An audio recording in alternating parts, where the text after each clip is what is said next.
प्यारे बच्चों, आज का जो हमारा टॉपिक है वो है निखिलम विधि द्वारा वर्ग ज्ञात करना, जिसमें कि हम उप आधार का प्रयोग करेंगे। पिछली बार भी हमने निखिलम विधि की थी, लेकिन उसमें हमने उप आधार का प्रयोग नहीं किया। आज हम उप आधार का प्रयोग सीखेंगे।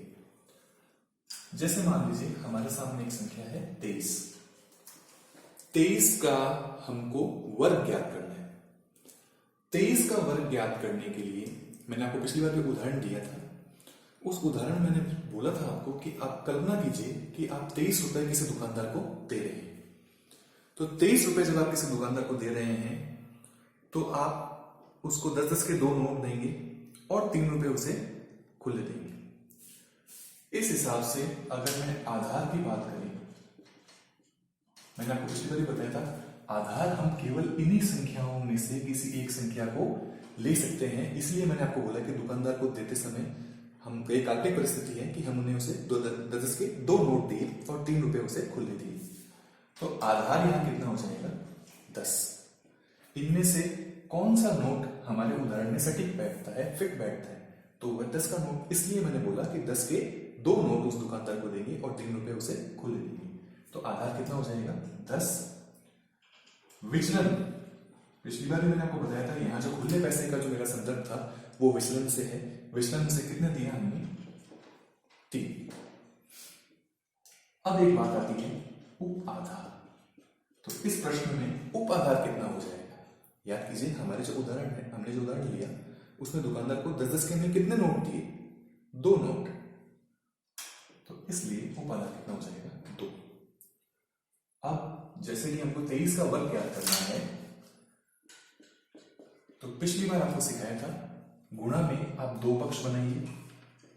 बाएं पक्ष में आप लिखिए संख्या, यहां पर संख्या कितनी हो जाएगी? 23, और विचलन इसमें जोड़ दीजिए। विचलन कितना है? 3। दाएं पक्ष में आप लिखिए विचलन का वर्ग। ऐसा ये विधि तो हमने पिछले प्रश्न में भी सीख रखी है, पिछले वीडियो में भी सीख रखी है। इस वीडियो में नया क्या है? चूंकि हमने उप आधार का प्रयोग किया है तो बाएं पक्ष में हमें उप आधार की गुणा करनी होगी। हम 23 और 3 को जोड़ेंगे, 26 गुणा 2, ये हमारा बायां पक्ष। और दाएं पक्ष में 3 का वर्ग जो कि होता है 26 की 2 से गुणा करेंगे, कितना आ जाएगा? 52, और ये 9। जब भी हम ये स्लैश का निशान हटाते हैं, हम बाएं और दाएं पक्षों संयुक्त रूप से लिखने वाले होते हैं। उससे पहले हम एक चीज चेक करते हैं। वो चीज क्या है? हम ये चेक करते हैं कि हमारे आधार कितना है? 10। आधार में कितने जीरो है? 1 जीरो। तो हमारा जो दायां पक्ष है वहां पर भी कितने अंक होने चाहिए? 1 अंक। जो कि यहाँ 1 जीरो है, इसलिए यहाँ कितने अंक होने चाहिए? 1 अंक। तो हम इसे समेकित कर सकते हैं, 529 हमारा उत्तर। जब हमने ये उदाहरण समझ लिया है तो मैं आपको एक और उदाहरण करवाता हूं। मान लीजिए हमें इसी उदाहरण में, इसी सूत्र के द्वारा 304 का वर्ग ज्ञात करना हो। तो हम 304 का वर्ग कैसे ज्ञात करेंगे? तो देखिए, मैंने जो आपको उदाहरण दिया था दुकानदार को पैसे देने वाला, उसके हिसाब से सोचिए इसमें से सबसे सही आपके लिए कौन सा नोट बैठता है? 100 रुपए का नोट। तो आप 100 रुपए, 304 रुपए अगर आपको दुकानदार को देने हैं तो आप 100 रुपए के 3 नोट उस दुकानदार को देंगे और 4 रुपए ऊपर से खुले देंगे। इस हिसाब से हमारा आधार कितना हो गया? 100। विचलन, हमने दुकानदार को कितने पैसे खुले दिए? 4, तो विचलन हो गया +4। और 100 रुपए के कितने नोट दुकानदार को दिए? 3। इसलिए हमारा उप आधार कितना हो जाएगा? 3। अब इस विधि द्वारा गणना करने के लिए सूत्र देखते हैं। संख्या में 2 पक्ष बनाएंगे, संख्या में विचलन जोड़ करके बायां पक्ष लिखेंगे। संख्या है हमारी 304, उसमें मैं विचलन जोड़ देता हूं, विचलन है 4। दाएं पक्ष में विचलन का वर्ग आता है 4 का स्क्वायर। पर चूंकि इसमें हमने उप आधार लिया है तो बाएं पक्ष में उप आधार की हमें क्या करनी पड़ेगी? गुणा करनी पड़ेगी। 304 में 4 जोड़ेंगे, कितना आ जाएगा? 308।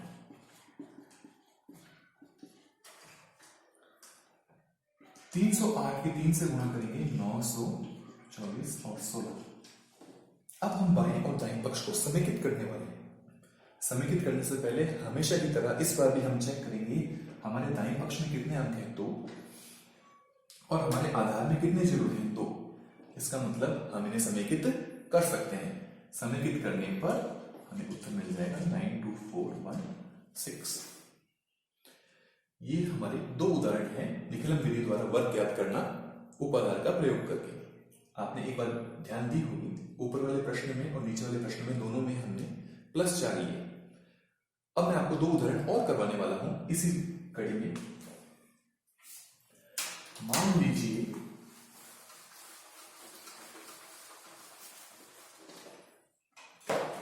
हमें 19 का वर्ग ज्ञात करना।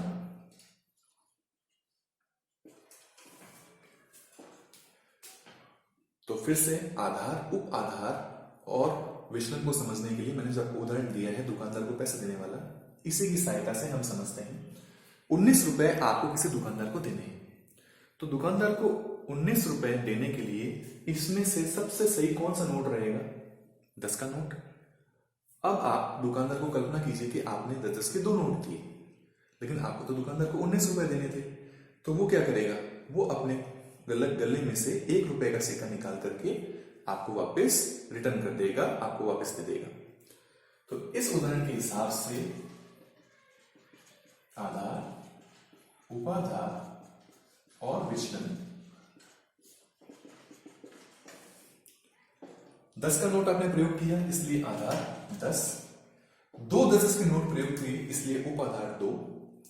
विचलन की बात करें, देखिए पिछले उदाहरण में खुले पैसे 10 के नोट भी आप ही दे रहे थे और खुले पैसे भी आप ही दे रहे थे, इसलिए हम विचलन कैसा ले रहे थे? प्लस का। लेकिन इस उदाहरण के अंदर पैसा वापस आ रहा है आपके पास, खुले पैसे दुकानदार आपको वापस दे रहा है, इसलिए विचलन हम कैसे लेंगे? नेगेटिव लेंगे, -1। देखिए विचलन +1 कब होता? जब ये प्रश्न कैसा होता? यहाँ 21 होता, तो हम दुकानदार को 2 10 के नोट देते और 1 रुपए खुला भी हम ही देते, तो हम विचलन कैसा लिखते? +1। लेकिन चूंकि इस उदाहरण के अंदर 10 के नोट हमने दिए लेकिन 1 रुपया वापस हमारे पास आ रहा है, इसलिए हमने क्या लिखा? -1। अब पहले की तरह ही हम दो पक्ष बनाएंगे। बाएं पक्ष में हम क्या लिखेंगे? संख्या और विचलन। देखिए मैंने -1 लिखा है क्योंकि हमारा विचलन कैसा है? माइनस का है। और दाएं पक्ष में हम विचलन का वर्ग करेंगे, -1 का वर्ग करेंगे। अब चूंकि उपाधार हमने लिया है 2, इसलिए हम यहां उपाधार की गुणा कर देंगे। अब देखिए 19 में से 1 घटाएंगे 18, -1 का वर्ग करेंगे। ये देखिए मैं कैलकुलेशन कर लेता हूं यहां पर -1 का वर्ग यानी कि -1 गुणा -1। किसी भी संख्या का वर्ग करना होता है तो हम 2 वर्ग से गुणा करते हैं। -1 की -1 से गुणा करेंगे, कितना आ जाएगा? +1, तो यहां आ जाएगा 1। 18 की 2 से गुणा करेंगे, कितना आएगा? 36 और 1। अब हम बाएं और दाएं पक्ष को समेकित करने वाले हैं। इससे पहले हम चेक करेंगे दाएं पक्ष में कितना अंक है? 1, और हमारे आधार में 0 भी कितना है? 1। दोनों समान है, इसलिए हमें यहां कुछ भी एडजस्टमेंट या कोई भी चेंज नहीं करना है। हम इसको सीधे समेकित कर देंगे और उत्तर कितना आ जाएगा? 361। एक और मैं उदाहरण आपको करवाता हूं। मान लीजिए हमें 198 का वर्ग ज्ञात करना। फिर से वही उदाहरण, हमें आधार, उपाधार और विचलन निकालना है। 198 रुपए अगर आपको दुकानदार को देने हैं तो आपके लिए सबसे ज्यादा उपयुक्त कौन सा नोट रहेगा? 100 का नोट। तो आप 198 रुपए उसको कैसे देंगे? आप 2 100 के नोट उस दुकानदार को देंगे और वो 2 रुपए आपको वापस रिटर्न करेगा। तो इस हिसाब से आधार कितना हो जाएगा? 100। चूंकि आपने 2 नोट दुकानदार को दिए हैं तो इसलिए उपाधार कितना हो गया? 2। अब बात आती है विचलन की। तो 200 रुपए जब आपने दुकानदार को दिए, 2 100 के नोट उस दुकानदार को दिए, तो दुकानदार आपको 2 रुपए वापस लौटाएगा, इसलिए विचलन हम कितना लिखेंगे? -2। ये उदाहरण इसलिए आपको दिया गया है ताकि आप आधार, उपाधार और विचलन गणना करने में कंफ्यूज ना हो, किसी भी प्रकार से भ्रमित ना हो। अब हमेशा की तरह हम 2 पक्ष बनाएंगे। बाएं पक्ष में हम क्या लिखेंगे? बाएं पक्ष में हम लिखेंगे संख्या है 198, विचलन -2। दाएं पक्ष में हम लिखेंगे विचलन का स्क्वायर, और चूंकि उप आधारित प्रश्न है तो हम उप आधार की गुणा कर देंगे। 191 में से 2 जाएगा, 196 इंटू 2, -2 का हम वर्ग याद करेंगे, -2 का वर्ग यानी कि -2 गुणा -2, -2 की -2 से गुणा होती है, प्लस का 4, तो यहां आ जाएगा 4। इसकी से गुणा करेंगे,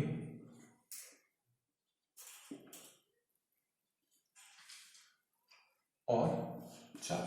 अब हम बाएं और दाएं पक्ष को मिलाने वाले हैं, समेकित करने वाले हैं।